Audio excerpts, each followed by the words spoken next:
नमस्कार दोस्तों, अभी हम इस वीडियो में आप लोगों को क्लास 10th के बायोलॉजी के 50 को वीवीआई ऑब्जेक्टिव क्वेश्चन बताने वाले हैं। अगर आप 2025 में मैट्रिक का फाइनल एग्जाम देने वाले हैं तो इस ऑब्जेक्टिव क्वेश्चन को आप याद जरूर कर लीजिए, क्योंकि ये सब एग्जाम में इस बार आने वाला ऑब्जेक्टिव क्वेश्चन है। 100% लड़ेगा एक एक ऑब्जेक्टिव क्वेश्चन, तो अच्छे से आप लोग पूरा याद कर लीजिए ताकि आप लोग का बायोलॉजी का एक भी ऑब्जेक्टिव क्वेश्चन गलत ना हो। ठीक है, तो चलिए वीडियो शुरू करते हैं। दोस्तों, पहला नंबर आपका क्वेश्चन है कि पितरस कहाँ से स्रावित होता है। पहला नंबर आपसे क्वेश्चन पूछा गया है कि पितरस कहाँ से स्रावित होते हैं, तो इसका सही जवाब हो जाएगा आपका यकृत। ऑप्शन नंबर ए हो जाएगा। यकृत को दोस्तों हम लोग लीवर भी बोलते हैं। यकृत का नाम क्या होता है दोस्तों? लीवर भी होता है, तो आप इसे याद रखिएगा।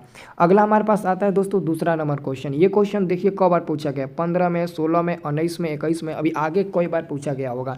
तो क्वेश्चन है कि स्वपोषी पोषण के लिए आवश्यक है, तो स्वपोषी पोषण के लिए सब आवश्यक होता है, हरित सूर्य का प्रकाश, कार्बन डाइऑक्साइड। आंसर आपका हो जाएगा डी नंबर, बिल्कुल सही जवाब हो जाएगा। आप लोग याद कर लीजिए। ठीक है, अगला दोस्तों आपका क्वेश्चन आता है तीसरा नंबर। तीसरा नंबर क्वेश्चन है 19-20 में क्वेश्चन पूछा गया था कि अमीबा अपना भोजन कैसे पकड़ता है। अमीबा अपना भोजन कुटपाद के द्वारा पकड़ता है। आंसर आपका तीसरा का सी नंबर सही जवाब मिल जाएगा।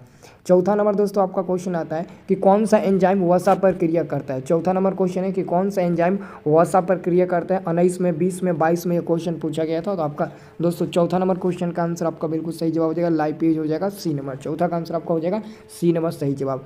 अगला आपका क्वेश्चन दोस्तों है कि आयोडीन की कमी से कौन सा रोग होता है। तो आयोडीन की कमी से घेंघा नामक बीमारी होता है। ऑप्शन नंबर आपका 5 का ए नंबर हो जाएगा। 6 नंबर दोस्तों क्वेश्चन है कि कवक में पोषण की कौन सी विधि पाई जाती है। तो कवक में पोषण की कौन सी विधि है? तो मृतजीवी। ऑप्शन नंबर आपका ए हो जाएगा। कहीं कहीं दोस्तों मृतजीवी लिखा होगा तो आप लोग उस पर भी टिक लगा सकते हैं। ठीक है ना, तो आपका 6 का आंसर ए नंबर मिल जाएगा।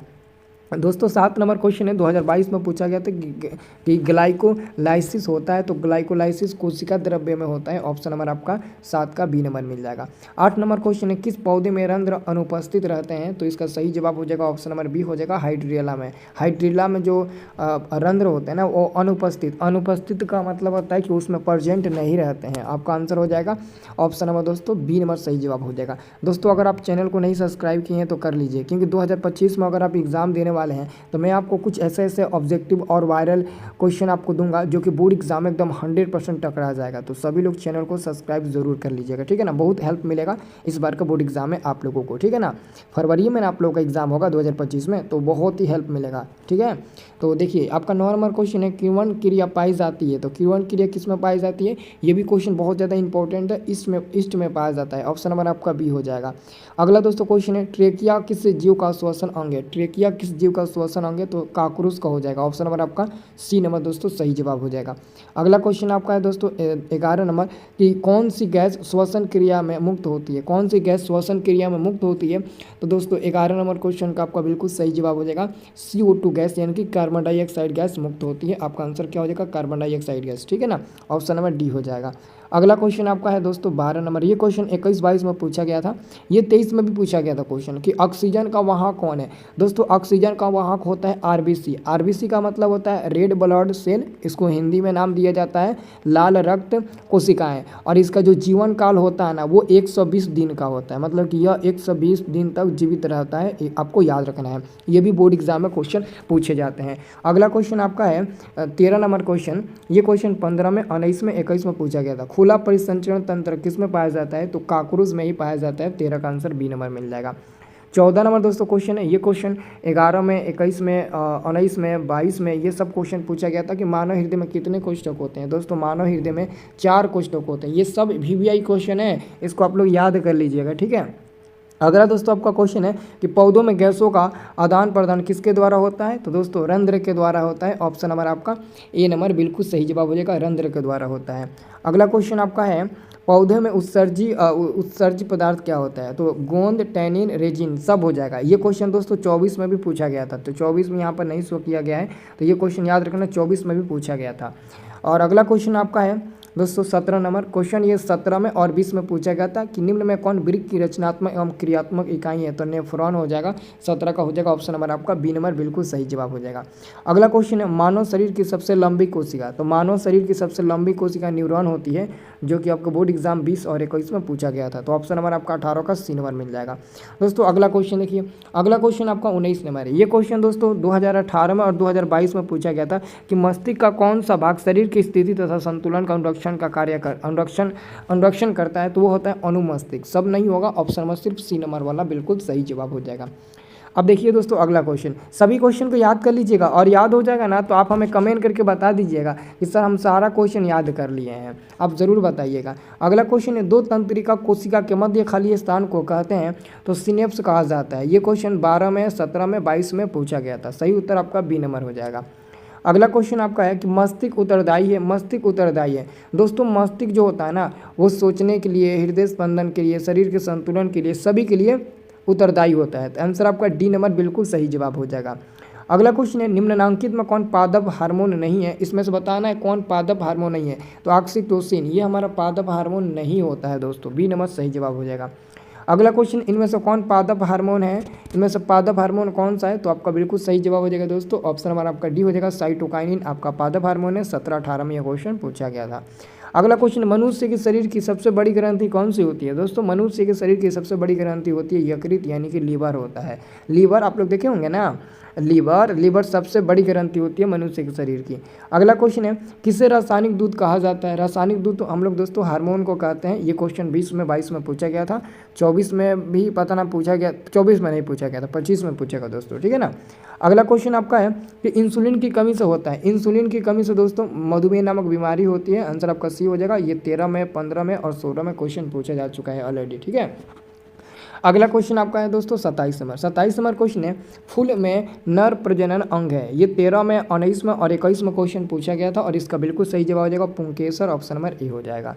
अगला क्वेश्चन आपका है, द्विखंडन होता है। दोस्तों द्विखंडन पैरामीशियन में, अमीबा में, लेशमिनिया में, सब में होता है। डी नंबर बिल्कुल सही जवाब हो जाएगा।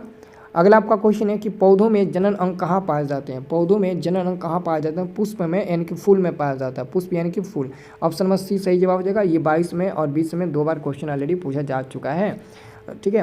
अगला क्वेश्चन, जो 2 बार और 1 बार ऑलरेडी क्वेश्चन पूछा जा चुका है उसको तो एकदम अच्छे से याद कर लेना चाहिए, क्योंकि वो तीसरा बार रिपीट करेगा, दूसरा बार रिपीट करेगा। तो आपको अच्छे से ये सारा क्वेश्चन याद रखना है, क्योंकि मैं आपको इंपॉर्टेंट क्वेश्चन बता रहा हूँ ना, बायोलॉजी का एकदम इंपॉर्टेंट बता रहा हूँ। ये देखिए, हाइड्रा में प्रजनन की विधि निम्नलिखित में से कौन है? तो 30 नंबर क्वेश्चन का आपका बिल्कुल सही जवाब हो जाएगा, मुकुलन हो जाएगा, ऑप्शन नंबर आपका सी हो जाएगा। अगला क्वेश्चन है, अलैंगिक जनन मुकुलन द्वारा होता है। ये क्वेश्चन 12 में, 15 में, 17 में और 18 में बहुत पूछा है दोस्तों ये क्वेश्चन, बहुत बार। तो इसका भी आंसर आपका ईस्ट हो जाएगा, ऑप्शन नंबर आपका बी हो जाएगा। अगला क्वेश्चन पराकोष में होता है। इस क्वेश्चन का भी लाजवाब नहीं है। 12 में, 15 में, 16 में, 17 में और ये क्वेश्चन 19 में पूछा है, 21 में पूछा है, 22 में पूछा है, 23 में पूछा है और 24 में नहीं पूछा है, तो 25 में पूछेगा। मतलब हर साल ये क्वेश्चन पूछा है और इसका सही जवाब हो जाएगा आपका डी नंबर पराकण हो जाएगा। सब लोग याद रख लीजिए।